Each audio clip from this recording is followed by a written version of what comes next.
When did you first discover your favorite book? What was the first secret you kept? What was your first prank? When did you learn to be ashamed? My name is Qian Wang, and in 1994, I moved to New York City from China at age 7.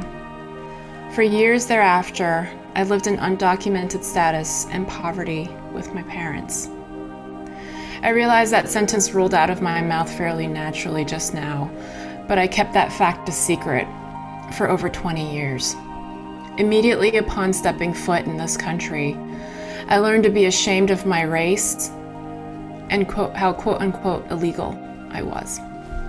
My memoir and debut is titled Beautiful Country, which is a direct translation of the Chinese word for America, Mei Guo. It is about my undocumented years, told from my childhood perspective. Even in my years of secrecy, I'd always dreamed of writing this book. I learned English largely from library books, working my way from the Berenstain Bears and Amelia Bedelia to Charlotte's Web, through the Babysitter's Club, Sweet Valley Twins, to Where the Red Fern Grows and The Giver. But in all of my beloved books, I saw no one like me, living the life my parents and I lived in Brooklyn. As a kid, I wondered aloud about one day finding a book that showed me that someone out there had lived this life and made it out okay. In response, my mother told me, "That'll be you." And that was the thing about my parents, about what really got me through. No matter how hungry I was, my mother never failed to remind me that it was all temporary. And no matter how scared we got, my father never stopped trying to make me laugh. And luckily, in our situation, it was all temporary. But the shame of our secret was not. I spent much of my adult life thus far running from my childhood, lying about my past, burying my sense of self, hoping to find in the charade something that might finally validate my belonging, my worth. But then 2016 arrived. In May, I became a US citizen, 22 years after I first stepped foot in this country.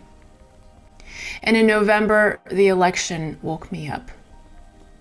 I was dismayed at the state of the country that I had only recently received permission to call home. But I discovered also that I had newfound privilege, power, and thus responsibility to tell my story. As much for myself as for everyone else who does not yet have the safety to step out of the shadows. It was not easy. I wrote the first draft on my daily subway commute using my iPhone. And I jumped around the book a lot because some memories were just too difficult to revisit. But in time, I was able to live it all again. I could see the metal scissors I used in the Chinatown sweatshop, my little hands shaking under their weight. I could smell the salmon as my mother worked in the sushi processing plant, where her hands turned purple from soaking in ice water for 10 hours at a time.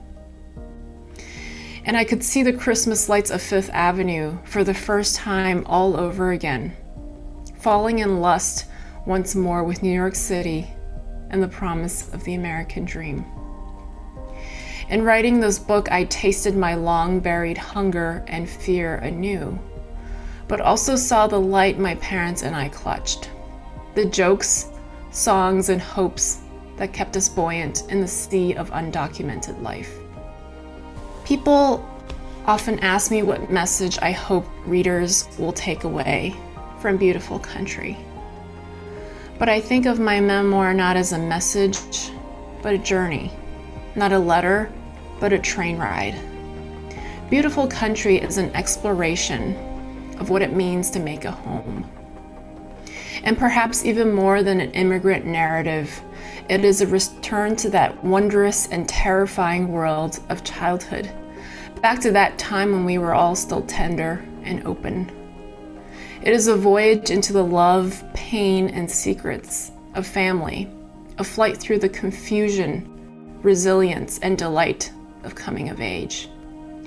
In the vein of Angela's Ashes, which made us laugh through its heartache, Beautiful Country embarks on a special excursion into the childhood wounds, love, and laughter that still form the indelible core of our adult selves. And I do hope you'll consider joining me on that journey.